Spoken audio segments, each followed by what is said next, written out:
ಕಾಸರಗೋಡು ವಿಚಾರದಲ್ಲಿ ಕರ್ನಾಟಕ ಹಾಗೂ ಕೇರಳ ಮತ್ತೊಮ್ಮೆ ಜಟಾಪಟಿಗೆ ಇಳಿದಿವೆ. ಕಾಸರಗೋಡು ಜಿಲ್ಲೆಯ ಕನ್ನಡ ಮಾಧ್ಯಮ ಶಾಲೆಗಳಲ್ಲಿ ಮಲಯಾಳಂ ಅನ್ನು ಪ್ರಥಮ ಭಾಷೆಯನ್ನಾಗಿ ಮಾಡಬೇಕೆಂದು ಕೇರಳ ಮಸೂದೆ ತಂದಿದೆ.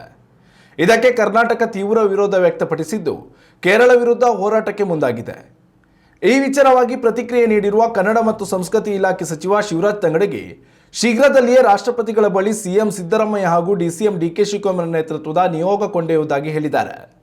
ಈ ಮಸೂದೆಯು ಕಾಸರಗೋಡಿನಲ್ಲಿರುವ ಕನ್ನಡಿಗರ ಹಿತಾಸಕ್ತಿಗೆ ವಿರುದ್ಧವಾಗಿದೆ.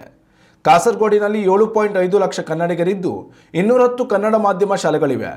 ಸಂವಿಧಾನದ 350B ವಿಧಿಯ ನಿಬಂಧನೆಗಳಡಿ ಕೇರಳ ಸರ್ಕಾರ ಕಳುಹಿಸಿರುವ ಮಸೂದೆಗೆ ಅನುಮೋದನೆ ನೀಡದಂತೆ ರಾಷ್ಟ್ರಪತಿಗೆ ಮನವಿ ಮಾಡಲಾಗುವುದು ಎಂದು ಶಿವರಾಜ್ ತಂಗಡಗಿ ತಿಳಿಸಿದ್ದಾರೆ.